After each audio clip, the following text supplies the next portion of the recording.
nasihat dari Yahya bin Mu'adz, lau khafallah sirran kama yakhaful khalqa jahran la sa'ida fid darain.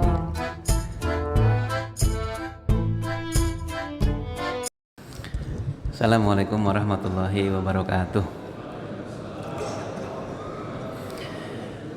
A'udzubillahi minasyaitonir rajim. Bismillahirrahmanirrahim.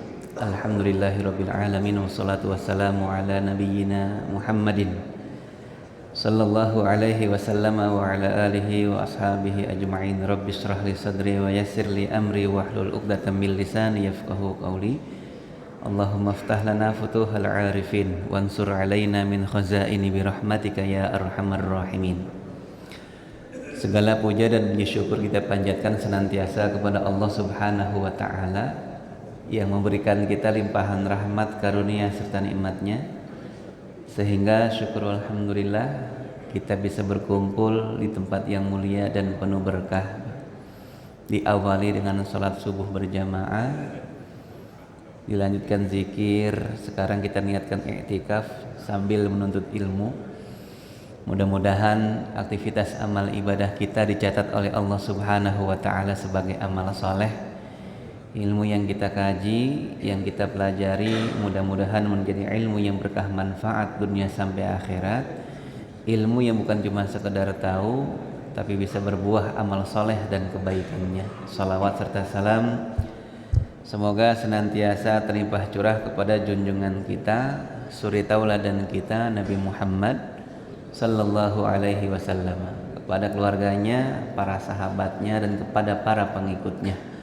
Mudah-mudahan kita semua termasuk umatnya yang senantiasa menghidupkan sunnah-sunnahnya dan kelak mendapatkan syafa'atul uzma di yaumil hisab nanti. Amin ya rabbal alamin. Salihin salihat yang dirahmati Allah Subhanahu wa taala.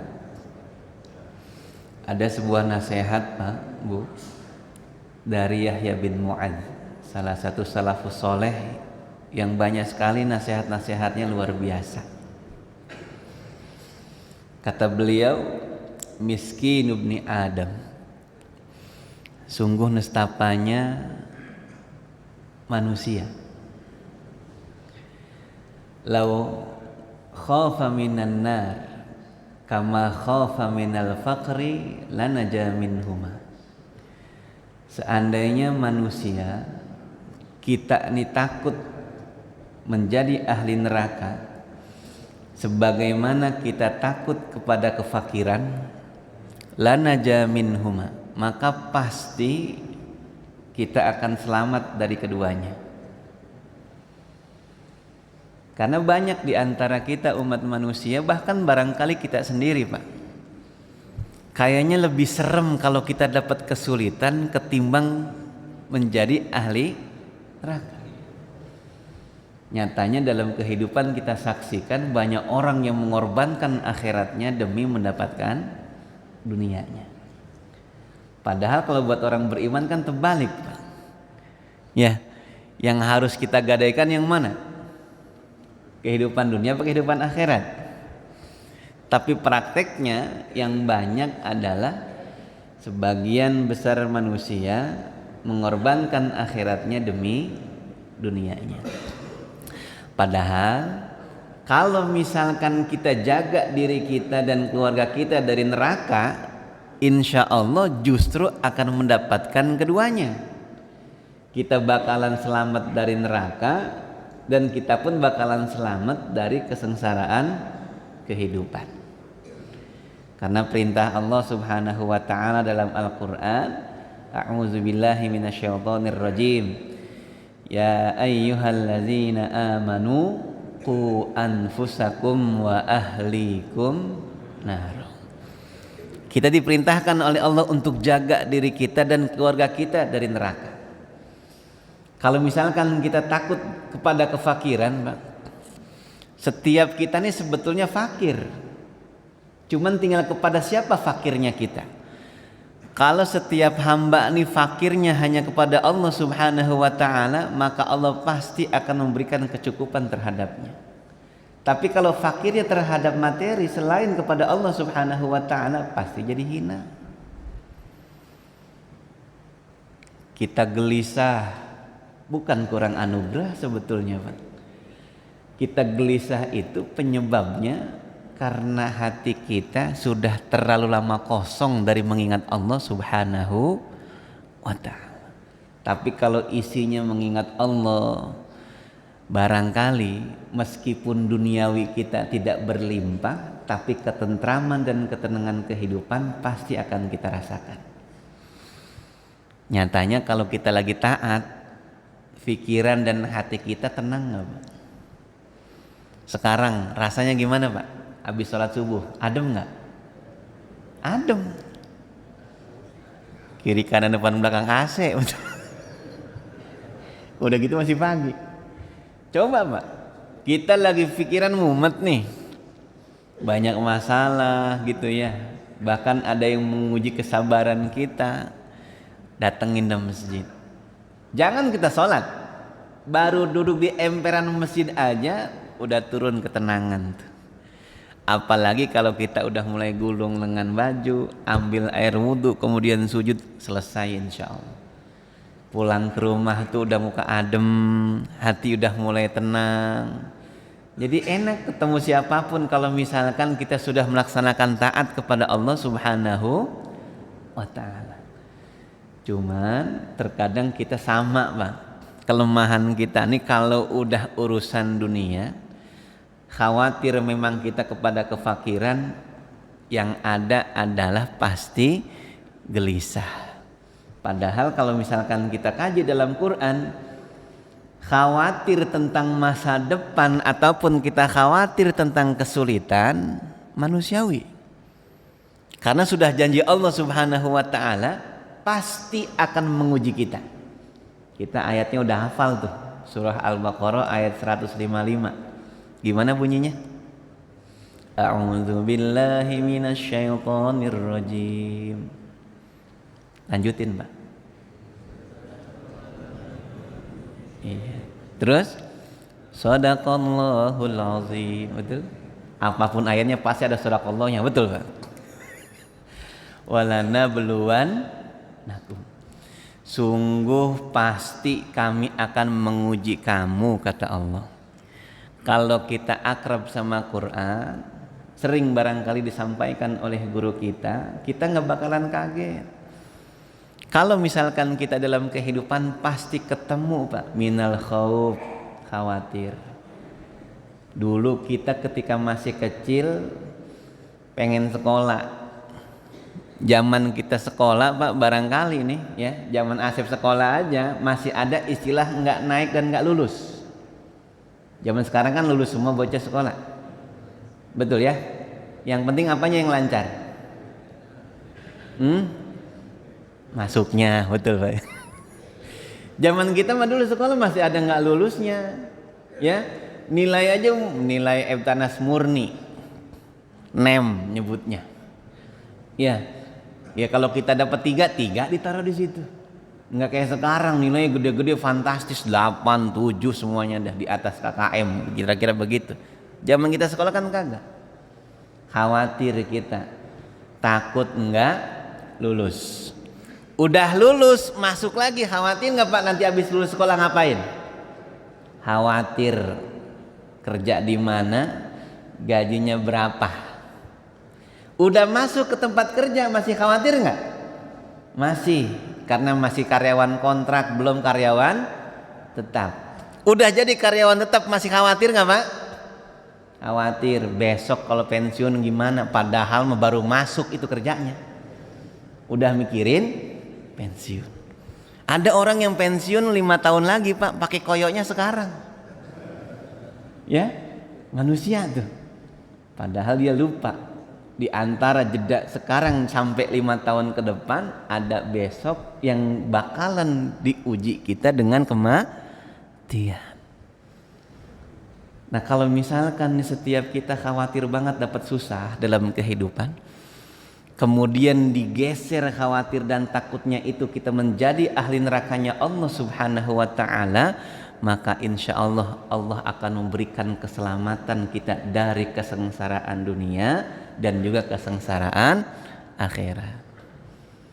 Karena kita faham betul Pak, setiap kita menjauhi kefakiran, maka mudah-mudahan kita pun cara menjauhi dari diri kita dengan neraka adalah menghindarkan dari perkara-perkara yang dilarang oleh Allah Subhanahu wa ta'ala. Stres itu kan kalau udah banyak banget mikirin dunia, Pak.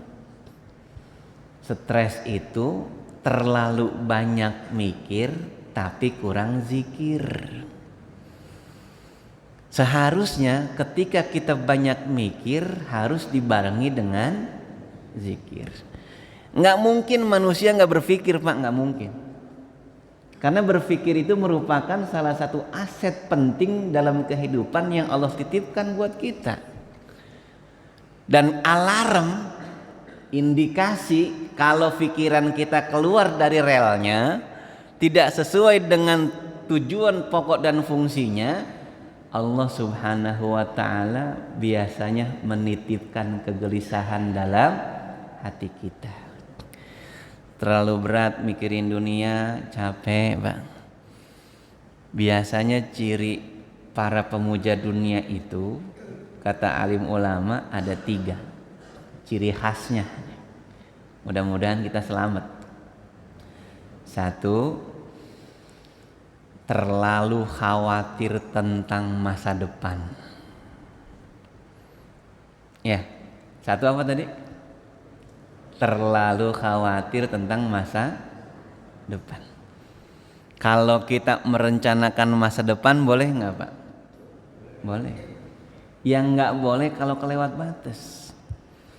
Karena perintahnya ada dalam Al-Quran. Kita baca dalam surah Al-Hasr misalkan. A'udzu billahi minasyaitonir rajim.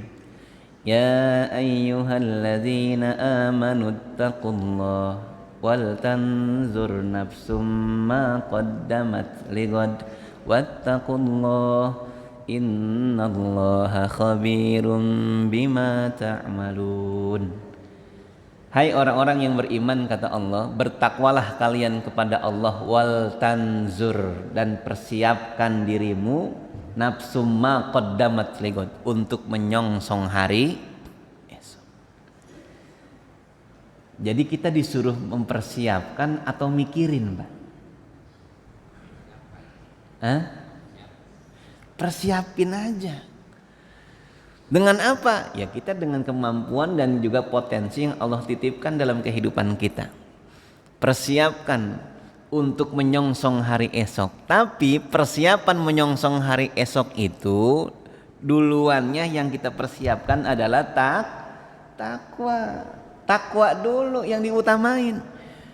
Kebanyakan kita kalau udah mikirin dunia, Pak, merencanakan sesuatu, kita misalkan mau bangun pabrik nih, proyeksi misalkan ke depan pabrik kita bakalan begini, kira-kira begitu. Ada nggak kira-kira perencanaan yang matang itu diselipin kira-kira kapan kita mati? Pernah nggak Bapak dengar kalau lagi rapat nih kita kumpul sama kolega kita, ngobrolin kapan kita meninggalnya, kalau misalkan rencana yang begitu matang terhadap kehidupan dunia kita? Nggak ada, Pak. Jadi isi kita itu pikirannya cuman dunia. Itu yang menjadikan kita pening aja bawaannya. Coba kalau iya besok yang mau mati, kelar nggak gitu kira-kira? Iya, jangan pusing-pusing amat, udah jalanin aja dulu.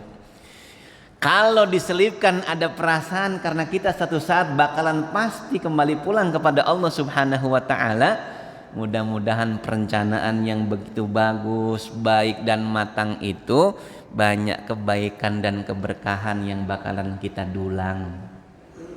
Kira-kira dari rencana yang segitu hebat, ada nggak semuanya itu taat kepada Allah Subhanahu wa ta'ala? Kalau kita dapat dananya itu betulan halal ataukah dari jalan-jalan yang haram? Kalau kita mempekerjakan orang itu mau taat nggak sama Allah sama kayak kita berusaha biar deket? Karyawan mah nggak usah pinter-pinter amat, apalagi cuman mesin, betul Pak? Yang penting dia tahu warna, mana hijau mana merah. Hijau buat mulai, kalau berhenti buat merah, betul ya? Halo? Enggak kudu S1. Coba sesekali kita daftar ke rumah kita, zap, ngapain? Mau kerja Pak? Bisa bacaan sholat? Bisa, coba baca. Tesnya bacaan sholat. Kalau kamu lagi kerja dengar azan, lanjutin kerja atau pergi ke masjid? Pertanyaannya aneh. Oh saya bakalan kerja, nggak usah kerja kamu, pulang sono. Woi, keren nggak begitu? Pernah nggak interview begitu Pak? Oh, kalau yang punya perusahaan orang sini kayaknya begitu interviewnya tuh.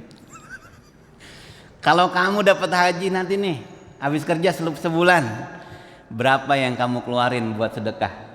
Buat emak kamu, kalau emak kamu masih ada, buat keluarga berapa duit? Waduh, pertanyaan yang barangkali ini nggak pernah ditanyakan orang lain kecuali oleh kita. Karena kita rencananya takwa dulu Pak, sebelum merencanakan dunia kita. Makasih. Jadi ciri khas pemuja dunia itu, ya, satu apa tadi? Terlalu khawatir tentang masa depan. Angan-angannya melampaui umurnya. Rasul pernah gambar kotak Pak. Ini manusia, ya. Ini batas kehidupannya. Kalau digambarin kotak begitu, di ujung kotak ini kata Rasulullah, ini batas kehidupan manusia. Tapi angan-angannya di sebelah sini, melewati batas umurnya. Kita kalau udah ngerencanain sesuatu kan Pak lupa. Oh iya, kita juga bakalan tua, betul ya? Cucu kita bakal begini, nanti cucu kita punya anak keturunan, kita punya buyut kita begini dan seterusnya. Capek kita. Yang kedua, ciri khas para pemuja dunia itu hidupnya di masa lalu, Pak. Bukan di masa sekarang dan yang akan datang. Sibuk banget meratapi masa lalu yang udah lewat. Ya. Orang beriman itu visioner. Dia bukan hidup di masa lalu. Lihat bagaimana Allah Subhanahu wa taala memberikan gambaran lewat sifatnya Al-Ghaffar, Al-Ghafur, Maha Pengampun. Pak, jangankan 1-2 kesalahan yang dilakukan oleh hambanya. Dari mulai akil balik dia sampai udah mau meninggal 70 tahun, katakan kalau dalam hadisnya begitu, isinya dosa mulu. Di penghujung usianya dia taubatan nasuha dan taubatnya diterima oleh Allah Subhanahu wa taala. Hilang gak nih Pak dosa yang 70 tahun? Hilang gak? Hilang. Itu hebatnya Allah Subhanahu wa taala, lain banget sama kita. Kalau kita mah kalau ngelihat aib 1-2 dari saudara kita, kayaknya seumur hidup kita nggak bakalan lupa. Sering banget diulang dan dibahas aja. Padahal cuma 1-2 kali melakukan kesalahan, kebaikannya seolah-olah tidak ada dan tidak terlihat. Ciri khas banget manusia tuh. Ciri khas orang-orang yang para penghuni surga, ya, orang-orang yang bakalan selamat dari neraka, mereka nggak seneng mengenang keburukan orang. Tapi sebaliknya mereka seneng banget mengingat kebaikan orang lain. Supaya apa? Supaya hati kita nih legowo Pak. Kalau kita cuma mengenang keburukan orang lain, nggak bakalan legowo kita. Susah senyum, barangkali tidak ramah, kira-kira begitu. Bapak lagi kesel sama istri. Coba mau nanya, males apa semangat? Pulang ke rumah lagi mikir-mikir. Jam segini dia masih melek ini, begitu. Maleman dikit, males dah. Makan bareng males, betul Pak? Akhirnya kelaparan. Syukur. Kalau hati lagi pada jelek tuh. Ya. Bapak nih, kenapa akur sama istri kita sampai puluhan tahun sama dia? Pak, ngapa coba? Karena kita udah belajar maafin berbagai macam kekurangan dan kesalahannya bahkan. Kalau bapak nih orangnya cuman ingetin kesalahannya aja pak, selesai udah, nggak bakalan langgeng rumah tangga. Kita akur sama tetangga, penyebabnya kan karena setiap kita nih mampu mengendalikan hati.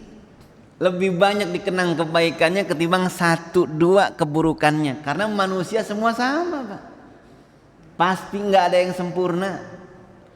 Kalau kita saja banyak melakukan kesalahan, orang lain pun sama.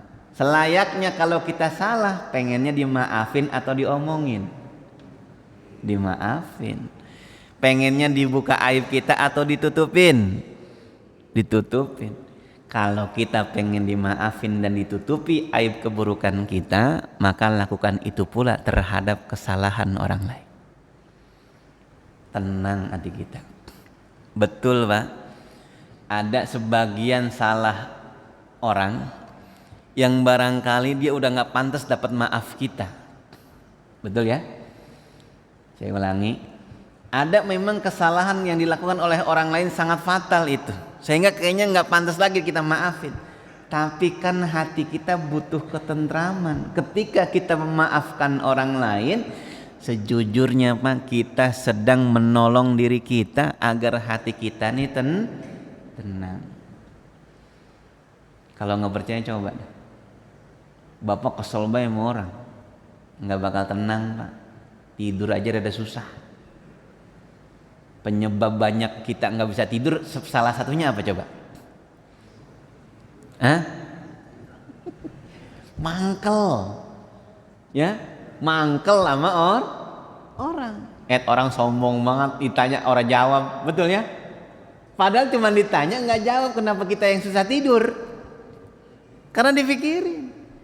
Coba dianggap lewat aja udah kelar. Lagi banyak masalah kali jadi nggak kedengeran suara saya, selesai pak. Karena kita juga kalau lagi banyak masalah mah kumpul begitu ya. Orang jangankan jauh, yang deket aja kagak kedengeran. Gitu nggak sih? Orang lain pun kira-kira sama. Ciri khas pemuja dunia itu, dia hidup masa lalu, dia lupa merencanakan dan mempersiapkan dirinya untuk masa depan. Memaafkan kesalahan orang lain apalagi sangat jauh dari dirinya. Kalau kita mandang nih pak, kehidupan kayak kita mirip di dalam mobil. Ya, kira-kira kaca yang paling gede kaca sebelah mana? Depan apa belakang? Depan. Kaca yang dipakai buat ngelihat ke belakang semuanya kecil. Spion, kecil semua. Kalau kita naik mobil kira-kira banyakan ngelihat depan apa ngelihat spion? Kapan kita ngelihat spion? Kalau kita mau nyalip dan kita mau belok. Kan begitu? Jadi sesekali aja ngelihat ke belakang. Supaya apa? Kesalahan yang pernah kita lakukan jangan sampai kita ulangi di masa yang akan datang. Kesalahan yang pernah kita lakukan jangan sampai nanti membuat kita cilaka ataupun kita membuat cilaka orang lain. Nah, yang ketiga kata para alim ulama, ciri khas para pemuja dunia itu dia pasti memperturutkan hawa nafsunya. Manusia biasa semua kayak kita sama pak. Tapi orang beriman mah ketika dia melakukan kesalahan buru-buru minta ampun. Walladzina idza fa'alu fahishatan aw zalamu anfusahum zakarullaha fastaghfaru lidzunubihim. Tuh. Ayat yang lain. فَأَمَّا مَنْ ثَقُلَتْ مَوَازِينُهُ فَهُوَ فِي عِيشَةٍ رَاضِيَةٍ. Terus وَأَمَّا مَنْ خَفَّتْ مَوَازِينُهُ فَأُمُّهُ هَاوِيَةٌ. Enggak ketemu Pak. Nanti ahli surga itu bukan mereka orang suci. Yang maksum cuma Rasulullah sallallahu alaihi wasallam. Selain beliau kayak kita. potensi salahnya besar dan banyak. Tapi bedanya ketika nanti di yaumil hisab ditimbang antara kebaikan dan keburukannya, kebaikannya bisa mengalahkan keburukannya. Berbeda para penghuni neraka, Pak. Bukan mereka nggak punya kebaikan sama sekali. Penghuni neraka juga baik, Pak. Ada kebaikannya. Tapi ketika nanti ditimbang oleh Allah Subhanahu wa taala kebaikan dan keburukannya, keburukannya mengalahkan kebaikan. Maka ada kalimat yang paling bagus luar biasa tuh. Kalau misalkan kita nih Pak, kayaknya berat berlomba taat dengan orang-orang soleh di sekeliling kita, maka berlombalah istighfar, minta ampun dengan para pendosa. Ya, kayaknya kita nyaingin orang-orang di sekeliling kita, orang-orang soleh mulu ini. Pengen sholat tahajud, alarm mah berbunyi semua, 5-5-nya HP tuh rumah dikumpulin. Bangun ngapain? teng dong bangun. X, betul Pak? Jam 3.30. HP kedua jam 3.35 berbunyi lagi, teng dong X lagi, betul? HP ketiga 3.40 terus aja sampai subuh. Alhamdulillah subuhnya mah kagak pernah telat, betul ya? Iya. Yang penting udah niatnya udah bener karena dipasangin alarm 5 biji, begitu. Ya, tapi masih kesiangan juga, lain cerita dah. Mudah-mudahan udah Allah catat sebagai ahli tahajud, amin ya rabbal. Tapi jangan cuma satu doang. Pas dibuka sama malaikat, nih ini orang pentennya satu semua. Cuma niat doang berarti gak pernah terlaksana. Tapi nggak apa-apa, masih bagus Pak. Nih ikhwatal iman, ngomongin nafsu mah nggak ada kelarnya dah Pak. Ya, ciri khas nafsu itu meskipun betul ada nafsu mutmainnah, nafsu yang ngajakin kita nih buat taat, tapi kan jarang tuh. Ya, kalau lagi kencang doang iman kita nih, baru dah kencang banget insya Allah. Kebanyakan kan di antara kita nih bisikannya gimana? Udah, ngapain sholat subuh berjamaah? Hujan tuh. Ya, hujan, boleh di rumah tuh. Betul Pak? Ngaji mah di rumah gak bisa. YouTube, banyak YouTube. Godaan bukan tuh? Godaan bukan? Bener ngaji di YouTube boleh nggak Pak? Tapi berkahnya banyakan di YouTube apa di sini? Hah? Di sini, betul ya? Beda. Sedekah, dikit aja sedekah mah, masih banyak keperluan yang lain. Tuh. Padahal mah kalau kita geser sedikit lagi masih bisa. Kita mikir, iya juga. Lebih parahnya lagi kalau digoda sama kita kayaknya betulan Pak, itu kayaknya bener banget begitu. Ya, kayaknya bener banget. Padahal bohong. Kan begitu mulu setan ngegodain kita tuh, seolah-olah kayaknya benar tapi padahal bohong. Ciri khas yang paling dia seneng tuh godaan setan nih Pak, ya, yang harus kita waspadai. Setan tuh kerjaannya dalam Quran Allah kasih tahu pasti membisikkan kita untuk berbuat fahsya, takut kepada kefakiran. Yang ketiga pasti setan tuh ngegodain kita buat bermusuhan. Awas nih, ya. Sholatnya bagus, ngaji Qurannya bagus, zikirnya bagus, hadir di majlis ilmunya bagus, keplesetnya di sini. Lisannya tajam betul kepada saudaranya. Awas tuh. Padahal ciri khas orang soleh kan lembut Pak lisannya. Ya, ngelihat orang jahat itu bukan benci, tapi dia khawatir jangan-jangan dirinya belum ngajak. Ngelihat temennya di pos ronda, baik, kagak balik-balik, zuhur pos ronda, ya asar pos ronda. Romanya kagak sholat di pos ronda dia, begitu ya. Kita udah ngajak apa belum? Udah ngajak apa belum? Jangan tanya yang lain, tapi tanya diri kita. Tuh bedanya orang soleh. Kan ada orang yang ngelihat saudaranya salah, Pak, diinjak sekalian. Emang dia mah ahli neraka, udah jangan ya. Itu salah satu tipu daya setan. Dia pasti membisikkan permusuhan kepada kita. Nah, maka mudah-mudahan Allah selamatkan kita nih dari syahwat kita yang menjauhkan diri kita dari Allah Subhanahu wa taala. Wa amma man khafa maqama rabbih wa nahan nafsa 'anil hawa fa innal jannata hiyal ma'wa. Jadi ciri khas para pemuja dunia ada 3. 1 apa tadi? 2. 3. Alhamdulillah. Terlalu khawatir terhadap masa depan. Yang kedua, terlalu meratapi masa lalu. Yang ketiga, memperturutkan hawa nafsu. Nasihat yang kedua nih, Pak. Walau rogiba fil jannati kama rogiba fil ghina lawasala ilaihima. Kata Yahya bin Mu'adz, seandainya orang berharap banget menjadi penghuni surga sebagaimana dia berambisi untuk menjadi orang kaya, maka dia pasti akan sampai kepada keduanya.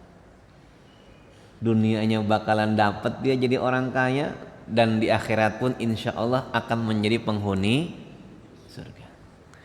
Kalau semangatnya sama, semangat nyari dunia predikat kayanya sama dengan semangatnya dia mencari predikat ahli surga.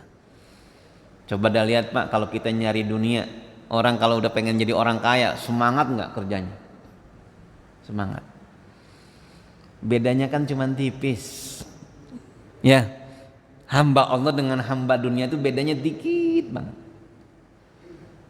Kalau hamba dunia mencari dunia dengan gigih dan giatnya, ketika dia sudah mendapatkannya, dia jadikan dunia hanya sekedar pemuas hawa nafsunya. Beda sama hamba Allah, Pak. Kalau hamba Allah mencari dunia dengan gigih dan giatnya, ketika dia mendapatkan dunia, dia jadikan dunia wasilah mendekatkan dirinya kepada Allah Subhanahu wa ta'ala. Keduanya sama gigih dan giatnya. Yang membedakan mereka motivasi dan tujuannya. Jadi nggak ada cerita orang beriman tuh berpangku tangan bermalas-malasan dengan alasan katanya dunia mah hina. Kalau kita baca pentas sejarah salafus soleh kita, Pak, Masya Allah Rabbuna, yang mengelilingi Nabi kita Muhammad Sallallahu Alaihi Wasallam, banyak nggak orang kayanya? Banyak. Saudagar-saudagar kaya hebat, ya, yang hartanya kalau bahkan dihitung sekarang tuh triliunan, Pak. Masya Allah. Hartanya Abdurrahman bin Auf, coba nggak kebayang sama kita. Ya, Sayyidina Utsman bin Affan yang sampai sekarang masih ada wakaf Sayyidina Utsman bin Affan. Kalau kita pergi haji atau kita berangkat umroh tuh, ada nggak bacaannya, Pak? Di Madinah kek, di Mekah kek, ada wakaf Utsman. Kalau kita ngeliat Utsman nih, Pak, contoh. Sampai jam berapa kita ngaji? Jam 10. Hapunten banget, Pak. Jaketnya Utsman kalau dihitung duit sekarang, itu jaketnya aja harganya bisa 20 juta. Keren nggak? Bapak punya? Halo? Jaketnya Utsman tuh kalau dihitung sekarang, satu motor Beat tuh. Ya. Satu motor juga. Mewah banget, Ustaz. Enggak mewah, Pak, buat Utsman. Kenapa enggak mewah? Sedekahnya luar biasa. Perluasan Masjid Nabawi kalau dihitung sekarang konversinya sekitar 49 miliar. Ketika Fatu Mekah perluasan Masjid Haram, kalau dihitung konversinya 50 miliar. Pakai jaket 20 juta, pantas enggak? Pantas enggak? Kalau kita pakai jaket 20 juta, berapa yang dimasukin kotak? Alhamdulillah. Makanya kan kalau buat kita salafus soleh nih, sedekah mah jangan nunggu kayak justru sedekah mah lagi sekarang nih, duit lagi pada dikit, sedekah dah. Karena enteng Pak, kalau masih dikit mah. Bapak punya duit ceban, gocengan 2. Kira-kira kalau ada kotak amal soleh lewat, berapa duit yang Bapak masukin? Hah? Goceng, betul ya? Minimal banget goceng, nah goceng lagi kita persiapan buat beli gorengan, betul Pak? Kalau dari 10.000 goceng berapa persen? 50. Tapi coba kalau Bapak punya duit 1 juta, berapa duit yang dimasukin kotak? Tetap cuma berapa persennya itu? Sedekah mah emang lagi dikit duit kita, gampang. Kalau lagi banyak udah mulai ngitung kita. Punya duit 1 miliar, 2,5% berapa duit? 25 juta. 25 juta. Motor 1 lumayan nih. Dipakai orang ngojek setoran cepet sehari tuh. Ngitungnya udah lain. Dia lupa sama 975 juta. Yang diingetin 25-nya. 975-nya kagak kelihatan. Saya emang ngomongin bukan orang sini, ya, karena orang sini mah insya Allah sama. Ayo dah, kita semangat nyari dunia Pak. Yang penting tadi tujuannya ngapain, prosesnya seperti apa, itu yang membedakan kita dengan ahli dunia. Orang beriman nggak ada Pak yang malas-malasan, nggak ada. Sok baca, silakan. Orang beriman zaman Nabi kira-kira bangun jam 7 pagi atau sebelum subuh? Hah? Beliau tidur lagi kapan? Ayo, kapan lagi tidur? Habis subuh tidur? Enggak ada Pak. Entar tidurnya kapan? Qailullah, betul ya? Menjelang zuhur. Kita mah jangan yang ribet-ribet dah, tidur aja dulu. Ya. Kita belajar tidur yang bener aja. Suruh tidur doang ya susah. Ya, Rasul kapan? Berapa kali Rasul tidur? Ayo. Halo. Urusan tidur nih. Rasul berapa kali tidur? 3 kali. 1 kapan? Ba'da Isya. Kalau nggak ada urusan mendesak yang penting banget kita kerjain, masih bisa ditunda besok, habis Isya tidur dah, biar nanti kuat bangun malam. Yang kedua kapan Nabi tidur Pak? Menjelang subuh. Ya, subuh misalkan jam 4:30 nih, jam 4:39. Ya Rasul biasa itu jam 4:15 tidur lagi Rasul tuh sedikit sebentar. Sunnah tuh Pak. Bedanya Rasulullah tidur sebentar bangun kemudian sholat subuhnya berjamaah. Kalau kita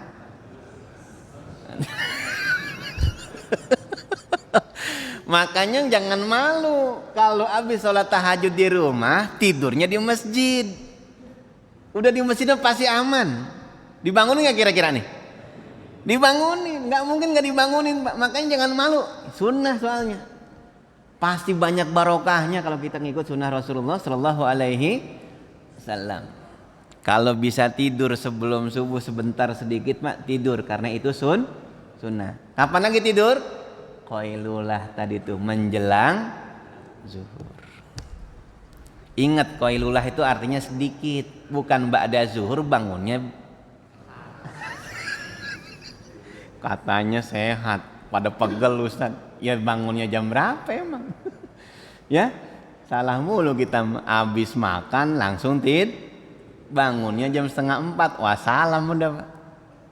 Ya, bukannya seger itu mah. Coba ada tidur 15 menit, 30 menit cukup tuh. Seger biasanya. Itu kuat nanti sampai malam. Kita mah jangan suruh mindahin gunung dah, suruh tidur. Masih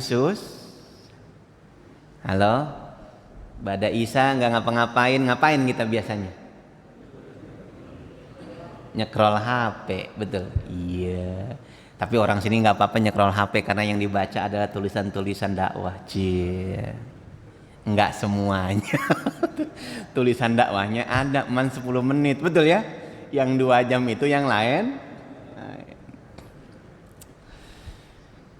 Yang ketiga, yang terakhir, nasihat dari Yahya bin Mu'adz, lau khafallah sirran kama yakhaful khalqa jahran la sa'ida fid daraini.